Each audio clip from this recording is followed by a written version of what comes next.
Finally road में गाड़ी खड़ी करके यहाँ से हम पैदल जा रहे हैं नीचे को। और तो फाइनली हम लोग यहाँ दुकान में पहुँच गए हैं। दुकान में जाके हम लोग ये चुनरी और जो भगवान धर्म में शुभ विवाह कह के इस विवाह को संबोधित किया जाता है। बोले क्यों? क्योंकि इसके जैसा पवित्र और शुभ दूसरा कोई कार्य है ही नहीं। क्यों? संसार चल रहा है, इसलिए भगवान ने इस विवाह कर्म को विशेष बताया, विशेष रूप से जिस जीवन का। हेलो दोस्तों, नमस्कार। कैसे हैं? आई होप सब ठीक होंगे, मस्त होंगे, अपने काम में व्यस्त होंगे। तो यार दोस्तों, आज मैं हूँ ये विनायक में और यहाँ पर से सुंदर लोकेशन आ रही है और ये पूरा सामा का पूरा टॉप है ये।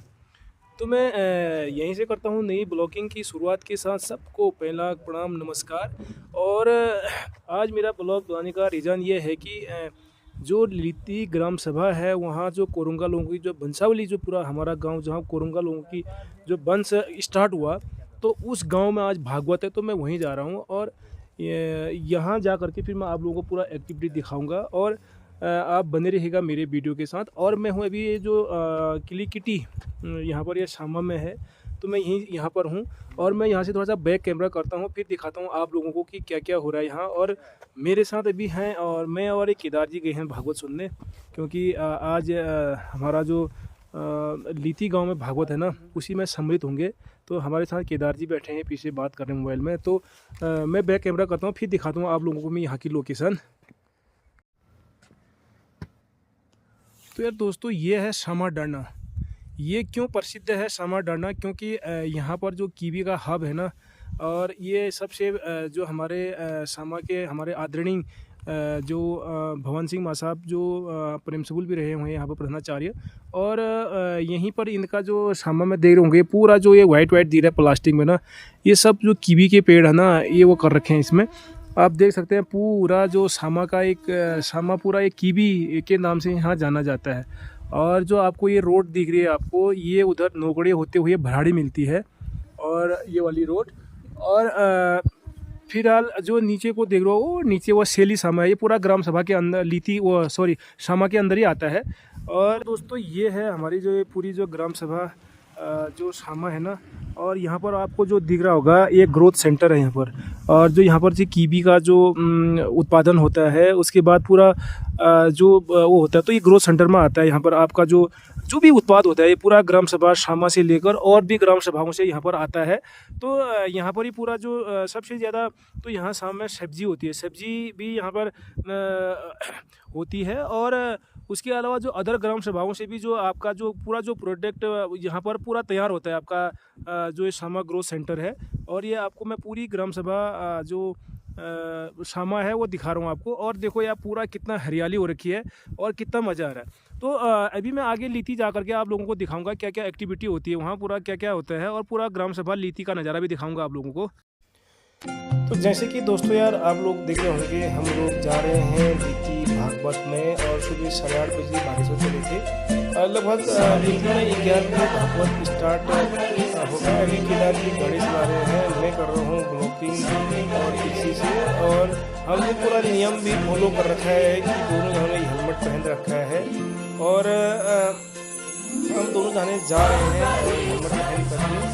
और अभी आगे जाके हम लोग में क्या एक्टिविटी होती है सब मैं दिखाने की मैं कोशिश करूँगा, क्योंकि ये जो सामा ग्राम सभा है इसका जो ये बॉर्डर है, उसके बाद थोड़ी देर में जो लीती ग्राम सभा का जो बॉर्डर आएगा, तो वहाँ से हम लीती ग्राम सभा का भी पूरा एरिया दिखाएंगे। और तब तक आप बने रहेगा हमारे वीडियो के साथ। और हमारा जो आगे पीछे जो हमारी जो बढ़िया सी जो चारों ओर जो दिखाई दे रहा है यहाँ से, बहुत मज़ा आ रहा है इसको देखने में। और हमारे केदार जी बहुत अच्छी ड्राइविंग कर रहे हैं, आगे से बढ़िया करके गाड़ी चला रहे हैं और मैं पूरा ब्लॉकिंग कर रहा हूँ पीछे से, आप देखते रहिएगा। और यहाँ जो नज़ारा देखने में आ रहा है बहुत मज़ा आ रहा है। और सामने आप देख रहे होंगे हिमालय भी बहुत अच्छा दिख रहा है आगे से। और हमारी स्पीड लगभग 25 या 30 है, उससे ज़्यादा रखनी भी नहीं चाहिए पहाड़ में। और जितना आराम से चलोगे उतना अच्छा सफ़र भी अच्छा रहेगा और आप सुरक्षित भी घर पहुंचेंगे। तो हम लोग आराम से जा रहे हैं और फिर हाल लीती में पहुंच करके फिर आप लोगों को मैं और भी एक्टिविटी दिखाऊंगा आगे को, और बने रहेगा हमारे वीडियो।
गर्मी दिनों में वैसे भी जन्नत हुआ यार, पहाड़ हमारा देवभूमि था।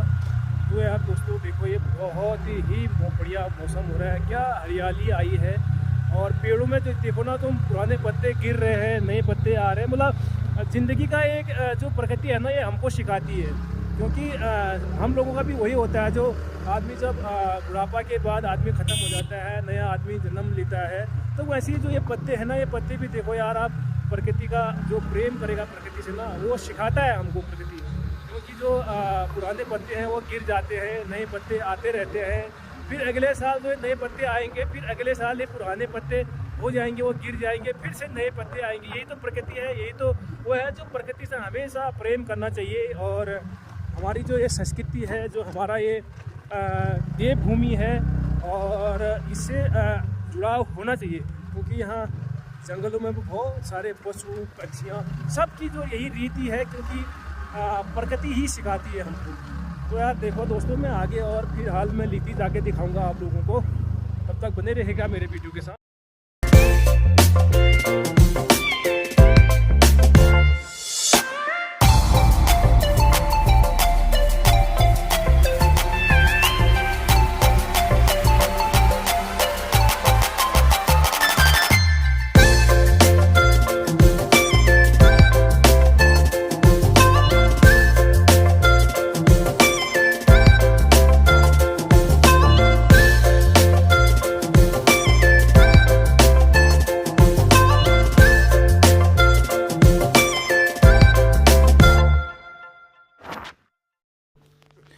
तो दोस्तों यार, हमें पूरी ग्राम सभा लीती का एरिया दिखा रहे हैं आप लोगों को। हम ग्राम सभा लीती में पहुंच गए हैं, और यहाँ पर बहुत से होम स्टे भी हैं। और यहाँ पर आप कोई बाहर बागेश्वर से आना चाहता है यहाँ पर, तो बागेश्वर से लगभग आपका 55-57 किलोमीटर के आसपास लीती पड़ता है। तो लीती में यहाँ 2-3 होम स्टे भी हैं। तो यहाँ पर आपको भरपूर जो घर का जो भोजन है, आपको जो पहाड़ी कल्चर है, उसी में आपको भोजन मिल जाएगा। और हम अभी ये जो प्रॉपर जो बाज़ार है, यहाँ पर ये बाज़ार में पहुँचे हैं। एक उधर गोगिना को जाती है, हम जाएंगे नीचे को, जो लीती का गांव है वहाँ जा रहे हैं ये नीचे को। तो नीचे भगवती का मंदिर नीचे को है, और देख सकते हैं यार, बहुत बढ़िया जगह है लीती में। और यहाँ से आपको थोड़ा बहुत हिमालय का व्यू भी दिख जाता है। और यहाँ पर बहुत अच्छा आलू का उत्पादन और सब्जी का उत्पादन भी होता है यहाँ पर, और देख सकते हैं। और यहाँ पर से बहुत से लोगों ने यहाँ पर कीवी भी लगा रखे हैं, और कीवी का उत्पादन भी यहाँ पर कुछ ही दिनों में होने वाला है। और ये जो पोलियो हाउस आप लोगों को दिख रहे हैं, ये यहाँ की ये सब्जी उत्पादन में भी बहुत आगे है लीती। और इसके अलावा यहाँ पर देख रहे होंगे, जो आजकल ये खेती हो रही है ना, जौ बहुत अच्छे हो रहे हैं। ये जौ जो आप लोग इसका रोटी भी खाते हो, और जानवरों के लिए जो अनाज ये जो जौ होता है, और ये जानवरों के लिए बहुत पौष्टिक भी होता है, उनको भी खिलाया जाता है। और यहाँ पर भी एक ये होम स्टे है, यहाँ पर भी आप देख सकते हैं ये श्याम सिंह कोरंगा जी का है। और इसके बाद में और आगे को जाते जाते मैं जा ही रहा हूँ और आप लोगों को बहुत मज़ा आ रहा होगा। ये जो आप चारों ओर से जो ये जंगल बाँस के जंगलों में बहुत अच्छा व्यू आ रहा है यहाँ पर। और यहाँ पर आप देख रहे होंगे ये पुराना मॉडल का एक घर पूरा पत्थरों से चिनाई वाला है। और इसके बाद आपको मैं और आगे ले चलता हूँ और यहाँ पर ये पूरा पोलियो हाउस और ये मकान यहाँ पर ज़्यादा पुराने मॉडल के मिलेंगे, वो बहुत अच्छा भी लगता है। और ये देखो आप, ये जो पूरा स्टैंड दिख रहा है आपको, ये पूरा कीवी लगा रखा है यहाँ पर। तो अभी आने वाले समय में यहाँ पर कीवी की इतनी पैदावार होगी कि आप बताओ मत, क्योंकि बहुत ज़्यादा पैदावार होने वाली है। और ये नीचे पूरा कुथैया ताल कहते हैं यहाँ को, ये पूरा नीचे आपको जो नज़ारा दिख रहा है ना, ये कुथैया ताल का है नीचे को। और यहाँ पर बहुत सुंदर जगह है ये कुथैया ताल की, पूरी ग्राम सभा लीती में ही आता है। तो यार दोस्तों, आप लोग बने रहिएगा, आपको वीडियो में बहुत मज़ा आने वाला है। और यहीं पर जो आप लोगों को मैं दिखा रहा हूँ ये है मेरा ननिहाल। ननिहाल भी मेरा यहीं पर है और मैं ग्राम सभा लीती में ही मेरा ननिहाल भी है। और ये जो ये बिल्डिंग है ना, इसी के पीछे है मेरा ननिहाल ये। और तो आज तो मुलाकात हो पाना मुश्किल है, क्योंकि 11 बजे से नीचे भागवती होना है। तो यहाँ से रास्ता जाता है मेरे ननिहाल को ये। और तो हम लोग अभी सीधे मंदिर ही जाते हैं। और मंदिर में क्योंकि 11 बजे भागवत का शुभारंभ होना है, आप लोगों को देख रहे होंगे लोग बाग बहुत से रास्ते में मिल भी रहे हैं। और यहाँ पर जो इनका कार्यक्रम, हाँ हाँ। तो दोस्तों, हम लोग फाइनली रोड में गाड़ी खड़ी करके यहाँ से हम पैदल जा रहे हैं नीचे को। और लगभग यहाँ से नीचे गाड़ी भी जाती है, तो ज़्यादा लॉन्ग हो रहा था वो, तो हम लोग पैदल यहाँ से उतर गए हैं। आप मेरे पीछे देख रहे होंगे के भाई भी मेरे पीछे आ रहे हैं। तो आज जो कोरंगा जो पंचावली है ना, इसी गांव से हुआ बताते हैं। तो मैं अभी यहाँ से कोई बुजुर्ग लोग होंगे उनसे भी जानने की कोशिश करूँगा, क्योंकि मुझे पूरा पता नहीं है इसके बारे में। तो मैं भी जानने की कोशिश करूँगा कि क्या क्या हुआ था और कैसी कैसी रीति हुई थी उस समय, पहले उस समय में ना। तो आप लोग बने रहिएगा मेरे वीडियो के साथ, और वीडियो बड़ी इंटरेस्टिंग होने वाली है। तो फाइनली हम लोग यहाँ दुकान में पहुँच गए हैं। दुकान में जाके हम लोग ये चुनरी और जो भगवान को चढ़ती है वो प्रसादी रखेंगे यहाँ से। तो यहाँ से जो चुनरी है और जो अन्य जो सामान है वो चीज़ रखेंगे हम लोग यहाँ से। तो आप लोग बने रहेगा हमारे वीडियो के साथ, अब वीडियो बड़ी इंटरेस्टिंग होने वाली है। एक टॉपिक है उधर कभी उन्होंने दियो ना कभी खला दो ही आया। तो दोस्तों यार, हमने दुकान से जस्ट हमने जो मंदिर में चढ़ता है वो सामान रखा, तो हम उसके बाद आगे को चले। हमको ये बहुत बढ़िया जो पुरानी जो ये पाथर वाले मकान है ना, इनको देख के मज़ा आ गया यार, क्योंकि ये पुराने घर देखने को बहुत कम मिलते हैं। ये देखो यार, बहुत ही अच्छे जो मिट्टी की लिपि वाले घर होते हैं ना, ये बहुत ही अच्छे होते हैं और मुझे बहुत अच्छे लगते हैं। और क्यों भी ना हो, क्योंकि मिट्टी वाले जो होते हैं ना, इनमें गर्मियों में ठंड और ठंडियों में गर्म रहता है ये। और ये जो नीचे आपको दिख रहा है ना, यहाँ पर ये मंदिर भी है, और मंदिर की अगल बगल की जो जगह दिख रही है आपको, बहुत ही सुंदर नज़ारा है यहाँ का, ये देख सकते हैं आप। और अभी खेतों में तो दोस्तों यार, ये जो अभी बहुत से लोग नीचे मंदिर में भी जा रहे हैं। जस्ट 11 बजे स्टार्ट हो जाएगा भागवत। तो यार अब जस्ट हम मंदिर में पहुंच गए हैं। सबसे पहले आप मंदिर में जा करके जो यहाँ पर जो भगवती का मंदिर है, वहाँ पर आप लोगों को दर्शन कराते हैं। जय भगवती माँ सबकी रक्षा करना। तो ये भगवती माँ का जो मंदिर है ना, इसके दर्शन कराना ज़रूरी है, क्योंकि आप लोग जो भी लोग बाहर हैं तो भगवती माँ के दर्शन कर सकते हैं आप। और तो यार दोस्तों, जय माँ भगवती सबकी रक्षा करना। आपने भगवती माता के दर्शन कर लिए होंगे, क्योंकि अंदर मैं पूरी तरह दिखा नहीं सकता हूँ, क्योंकि यहाँ पर दिखाना भी अलाउ नहीं है, तो मैं अंदर की फ़ोटो आप लोगों को नहीं दिखा सकता हूँ। और ये हमारे कुछ नियम भी होते हैं और कुछ हमको फॉलो करने पड़ते हैं। और इसके बाद दोस्तों यार, हम लोग ये जो बाहर आप देख रहे होंगे,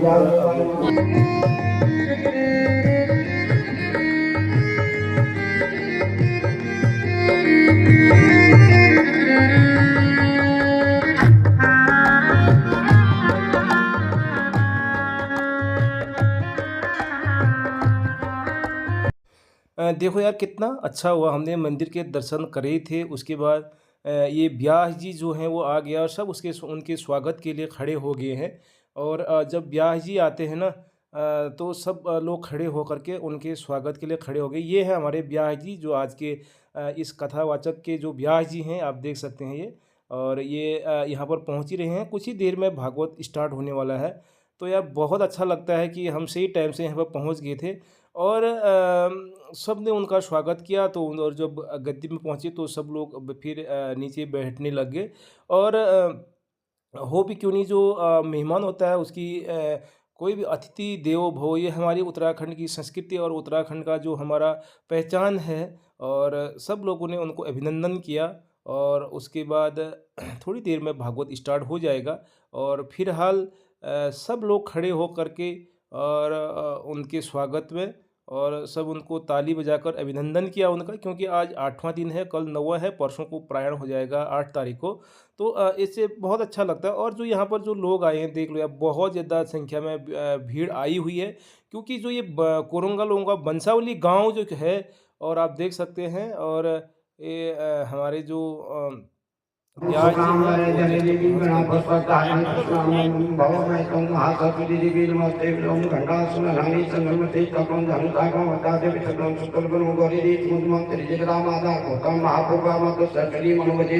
गए हैं। ओम ऐं ह्रीं क्लीं जिह्वाग्रवासिनी पुष्पकवासिनी महासरस्वते नमो नमः। हवाहं समर्पयामि। ऐं ह्रीं क्लीं ओम ऐं ह्रीं क्लीं पुष्पकवासिनी विद्याधिष्ठात्रदेवी नमो नमः। पुष्पार्चनं समर्पयामि। ओम वार्यादे पादं समर्पयामि। अर्घं समर्पयामि। स्नानं समर्पयामि। ओम दुर्वदा देवतान सन्नस्नातो महादेव पुत्रं पवित्रं वाचमापः शुद्धं मनस गन्धं ओम गन्धं ओम गन्धद्वारं दुराजतं मित्रं पुष्पं कृपणि श्री सर्वभूतं तमो विष्णुं ह्रीं क्लीं श्रीं जिह्वाग्रवासिनी पुष्पकवासिनी महासरस्वतीं गन्धं समर्पयामि। नमः समर्पयामि। पुष्पाणि समर्पयामि। धूपदीप नैवेद्यं समर्पयामि। आराधनं प्रतिगृह्णामि।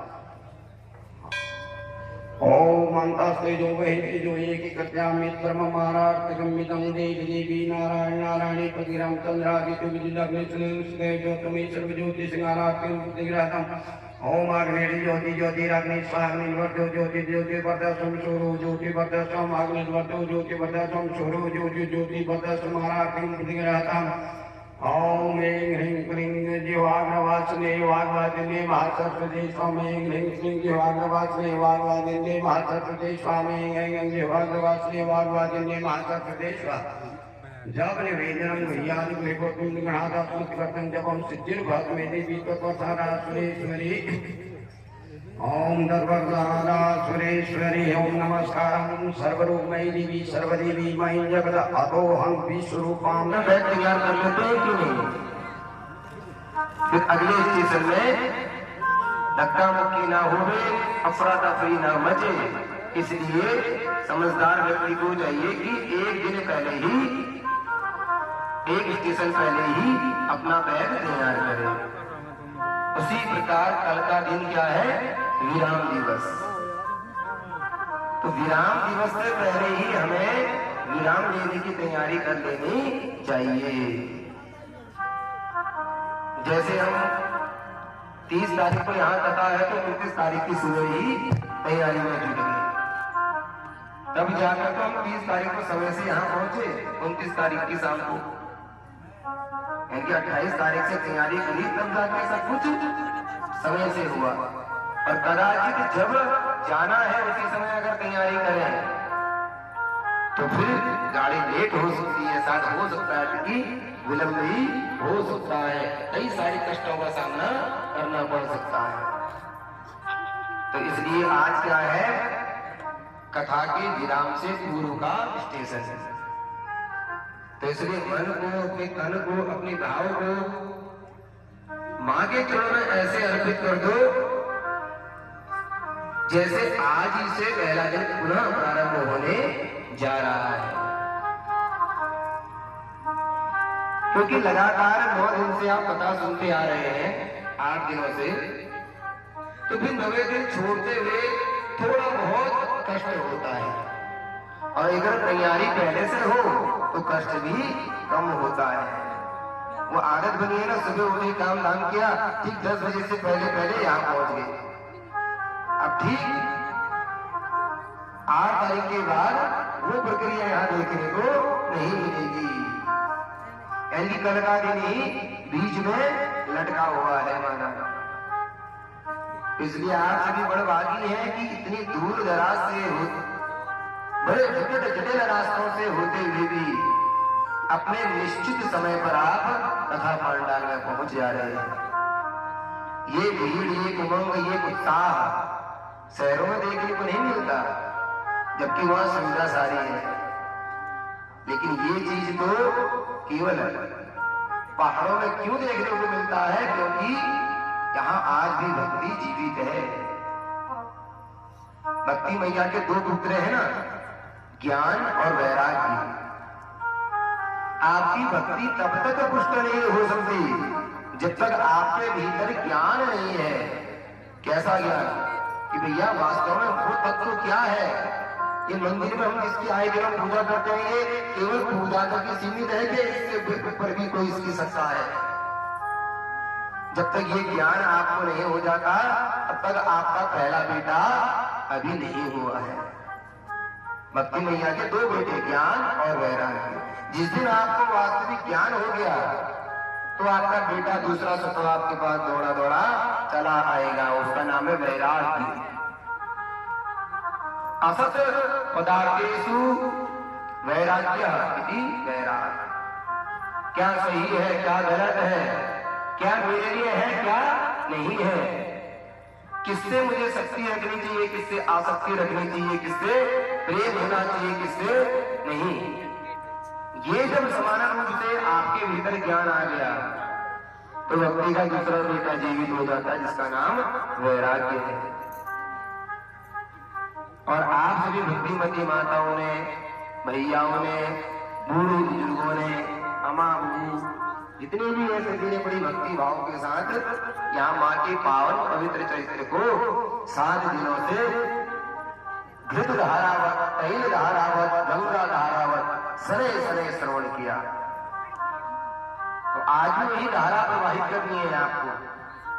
जिस प्रकार कह रहे हैं कि ये शरीर क्या है, अधम, क्योंकि यही नरक का द्वार है। वहीं दूसरी ओर कह रहे हैं बड़े भाग मानस तर पावा, सुर खुर नव सब ग्रंथ गावा। बड़े भाग है इन मनुष्यों के जो शरीर से देवता भगवान को नहीं प्राप्त कर सकते, जो कार्य सूर्य गंधर्व देवता आदि नहीं कर सकते, वो कार्य इस शरीर से आसानी से हो जाता है। बस उस माँ के गर्भ को जहां जहां जब जब दुत्कारा गया, तब जाके माँ ने उस गर्भ की, भगवान ने उस माँ के गर्भ की महत्वता बढ़ाने के लिए उन्होंने कहा कि अगर ये मनुष्य शरीर पतन का कारक है तो यही मनुष्य शरीर कल्याण का भी कारक है। इस बात को पुष्ट करने के लिए माँ कौशल्या, माँ देवकी मैया के गर्भ से भगवान जन्म ले लेते हैं। बोलो जगदम्बे मैया की जय। इसलिए जितनी अपार महिमा माँ के चरित्र की, जितनी गाई जाए उतनी कम। तो कल तुलसी विवाह के उपरांत भगवान ने ब्याह करके दर्शाया कि भैया ब्याह करना बड़ा मुश्किल का कार्य है, क्योंकि ब्याह तो सब कर लेते हैं लेकिन निभा पाना सबके बस की बात थोड़ी ना होती है। हमारे गुरु जी कहते थे कि ब्याह का मतलब है कि विवाह, वी उपसर्ग है, वाह मतलब भार ढोना, वी मतलब विशेष तौर से जिंदगी का जब भार ढोने की आपके ऊपर जिम्मेदारी आ जाए उसे विवाह कहते हैं, विवाह कहते हैं। यानी कि वी क्या है, उपसर्ग, विशेष तौर से। शादी नहीं हुई है तब तक आप अकेले हो, खुद की जिम्मेदारी भी माता पिता निर्वाह कर लेते हैं। सारी जिम्मेदारियां उतनी नहीं, सब कुछ अकेले। पहले खुद की जिम्मेदारी, एक माता पिता की जिम्मेदारी, एक बहन भाई की जिम्मेदारी। जहां विवाह हो गया यानी कि वी उपसर्ग लग गया, विशेष तौर पे बाहर भार ढोने की क्षमता जब आपके शरीर में आ गई उसे ही विवाह कहते हैं। फिर दो दो माता पिता होते हैं कि नहीं, दो दो भाई दो दो बहन, एक साला एक साली तो बढ़ गई। तो विवाह हमें तभी ही करना चाहिए जब इस जिम्मेदारी को उठाने की क्षमता हमारे कंधों में हो। इसलिए विशेष तौर पर इसलिए विवाह शब्द को बनाया गया है। भी उपसर्ग वाह मतलब भार ढोना। इसलिए भगवान कहते हैं कि विवाह तभी करो जब आपके जीवन में परिपूर्णता आ जाए। क्योंकि हमारे सनातन धर्म में किसी भी कार्य के आगे शुभ नहीं लगता। क्या आपने कभी सुना शुभ जनेऊ? क्या आपने सुना शुभ नामकरण? लेकिन हमारे सनातन धर्म में शुभ विवाह कहके इस विवाह को संबोधित किया जाता है। बोले क्यों? क्योंकि इसके जैसा पवित्र और शुभ दूसरा कोई कार्य है ही नहीं। क्यों?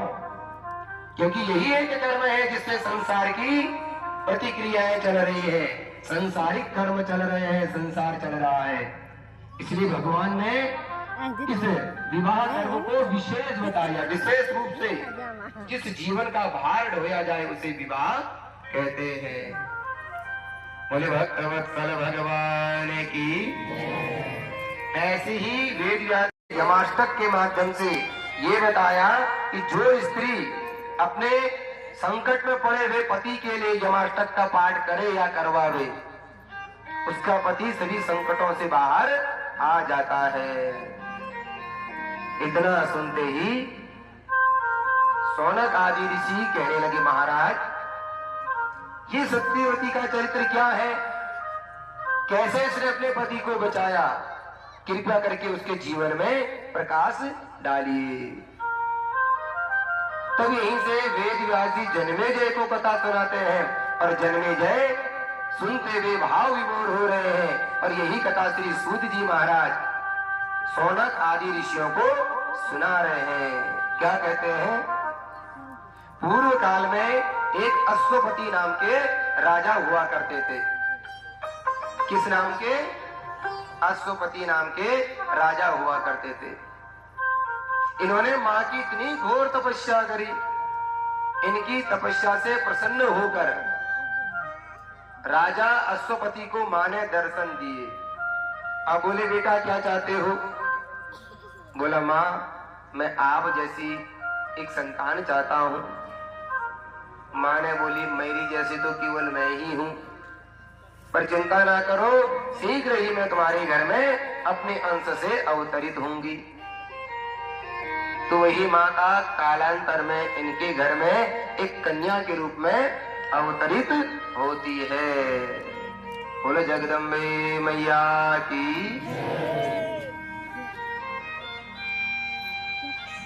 नामकरण संस्कार है। ये सत्यवती भी बचपन से ही मां की भक्ति बड़ी प्रेम से श्रद्धा से किया करती। कालांतर में ये जो सावित्री थी वन में बैठकर तपस्या कर रही थी, भगवान माता की मंगलमयी चरित्रों का ध्यान कर रही थी। तो इतने में इसकी दृष्टि एक लकड़हारे के पुत्र सत्यवान से होती है।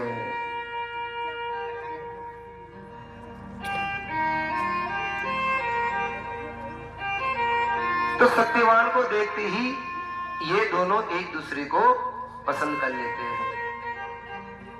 पिता के ना चाहते हुए भी पिता कहते हैं, बेटा तू एक राजकन्या है और एक लकड़हारे से कैसे ब्याह करेगी, कैसे जीवन जिएगी? तो ये क्या कहती है कि जीवन जीने के लिए धन की आवश्यकता नहीं, मां की कृपा की आवश्यकता होती है। मां की कृपा रही तो मैं वहां भी सुख और वैभव का आनंद प्राप्त करूंगी। इसलिए ना चाहते हुए भी अश्वपति को अपनी बेटी का ब्याह सत्यवान से कराना पड़ा। कालांतर में ब्याह होने के बाद एक दिन ये दोनों पति पत्नी वन में लकड़ी लेने के लिए जाते हैं और गृह आदि के कार्य में वन में दोनों मिलकर कार्य कर रहे थे। इतने में एक वृक्ष से नीचे गिरने के कारण सत्यवान की मृत्यु हो जाती है। अब ये इतनी पति प्राणा मां की भक्ति इतनी प्रगाढ़ता से की कि इसकी भक्ति में इतनी शक्ति कि यमराज ने, वैसे तो यमराज किसी को दर्शन नहीं देते, लेकिन भक्ति के सामने इसने क्या रखी, अगर मेरे पति इस लोक को छोड़कर जा ही रहे हैं तो इनको ले जाने वाला कौन है, मैं भी तो देखूं जरा। तो हाथ में जल लेकर जैसे भूमि में छोड़ा कि यमराज के साक्षात दर्शन हो गए। यमराज को प्रणाम किया। आप क्यों आए हैं? बोले तुम्हारे पति की आत्मा को लेने। तो ये कहती है आप लेके नहीं जा सकते। तो इतने में यमराज बोल पड़े, संसार में ऐसा कौन है जो मेरे कार्य में विलंब डाल सके, विघ्न डाल सके? कोई नहीं जो मेरे कार्य को रोक सके, इसलिए मैं तुम्हारे पति को लेने आया हूं। इसका काल नजदीक है, सो इसको जाना ही पड़ेगा। सत्यवती भी बोल पड़ी, आप में जब इतना गुरु है तो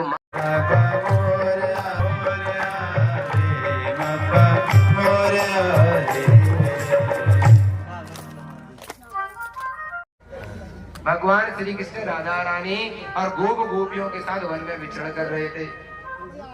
इतने में ही हमारे माधव के भीतर दूध पीने की इच्छा जागृत हुई। तो भैया माधव तो हमारे अब बड़े हो चुके हैं और दूसरा गोलोक धाम में केवल माधव ही पिता है, उनकी माता पिता कोई नहीं है। क्यों? जगता पितरौ वंदे, वो जगत के माता पिता है। तो उनके मन में वात्सल्य भाव से पूर्ण होकर किसी माँ का दूध पीने की इच्छा जागृत हुई कि मैं किस माँ का दूध पीऊं कि मेरे मन में माँ वाला भाव आवे। अब मैं किसको अपनी माँ बनाऊं? मन में सोच ही रहे थे कि भगवान के वाम भाग से, भगवान के वाम हिस्से से एक सुरभि नाम की गौ प्रकट हो गई। बोले सुरभि मैया की।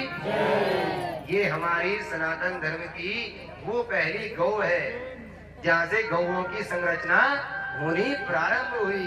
तभी से हमारे वैकुंठ नाथ भगवान के धाम का नाम गोलोक धाम हो गया। बोले गोलोक धाम की। साथ में एक मनोरथ नाम का, सुरभि नाम की गौ हुई, अब मनोरथ नाम का एक बछड़ा पैदा हुआ। और कहते हैं ना पहाड़ी में गाय को पगुराया जाता है कि नहीं, इसलिए गाय को पगुराने का काम कौन करता है? बछड़ा। और जैसे बछड़ा पगुराता है माँ के स्तनों में दूध आ जाता है। थोड़ा इसको एक तरीके से शांत स्वभाव से सोचना। एक श्लोक है, ध्रुव की माँ का नाम क्या है? सुनीति। जब उसने अपने बच्चे को कहा अगर है तो छत्री का बालक तो जा, भगवान को प्रकट करके दिखा, तो जंगल को भेज देती है अपने बेटे को। तो लोग उससे कहते हैं तू कैसी माँ है, इतने छोटे छोटे सुकुमार बालक को तू जंगल में भेज रही है, तुझे भय नहीं? तो क्या कहती है उस वक्त सुनीति पता है? का चिंता मम जीवने यदि हरि विश्वम्भरो गीयते। अरे मेरे जीवन में जब हरि है तो मुझे किस बात की चिंता करनी? अगर उसने मेरे बेटे को धरती में भेजा है, अगर उसकी आयु पूरी है तो वो चाहकर भी नाक रगड़ कर मेरे बेटे की रक्षा करने के लिए आएगा। कौन? भगवान। और अगर उसकी मृत्यु तय है ना तो घर में बैठे बैठे मेरे सामने भी वो मर जाएगा। क्या तुम नहीं जानते कि जब बच्चा पैदा नहीं हुआ होता है तो क्या स्त्रियों के स्तनों में दूध होता है? वो कहते हैं ना। तो बच्चा होते ही माँ के स्तनों में दूध कैसे आ जाता है? क्या कोई फैक्ट्री है जो ट्रांसफर करती है? ना, ये संरचना हमारे क्षीर सागर में बैठे हुए नारायण स्वतः कर देते हैं।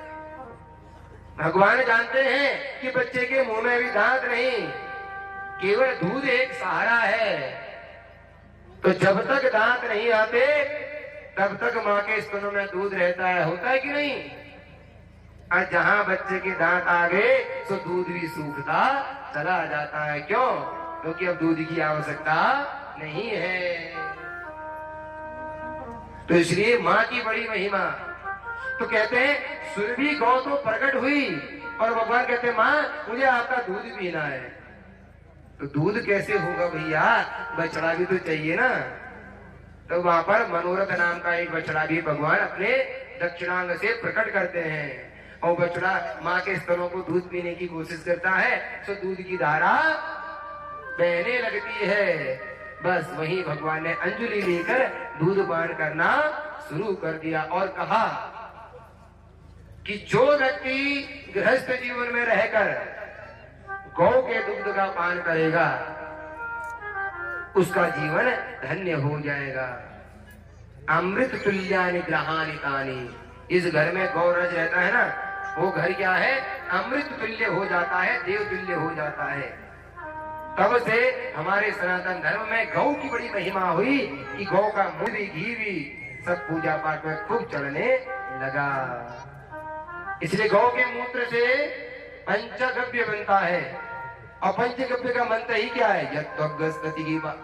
यत्त्वग अस्तिगतम पापम देशति महामखे प्रासनात् पंचगव्यस्य दहत्याग्नि विवेन्दनम। हड्डी से भी, हड्डी के भीतर गए हुए जितने भी पाप होंगे वो पंचगव्य के प्राशन करने से शुद्ध हो जाते हैं। इसलिए कभी भी किसी स्थान में जाते हैं गौमूत्र और गौ पंचगव्य का प्राशन कर लेना चाहिए। जो व्यवस्था देखो जैसे बाहर बनाई है, ये परंपरा पहले से चली आई है गौमूत्र छिड़कने की। इसलिए धरती में अवतरित हुए भगवान नारायण ने गौओं को पाला, इसलिए भगवान का एक नाम गोपाल हो गया। हुआ कि नहीं? गोगा मानवी सृष्टि के साथ साथ गौओं को साथ में लेकर आए। वहीं से गौदोहन काल का और गौदोहन का प्रचलन प्रारंभ हुआ। बोलिए मनु महाराज की। इस प्रकार गौ चरित्र में स्वयं गरु प्राण कहता है और वही बात देवी भागवत में भी लिखी है। गावों में चाकता संतु, गावों में संतु प्रेष्ठता, गावों में अग्रतः संतु, गवा मध्य वसाम्य हम। जिस घर में गौरज होता है और जिस घर में गौओं की सेवा होती है वो घर तो धीरे धीरे स्वर्ग ही बनता चला जाता है। पर कहते हैं ना धिक्कार और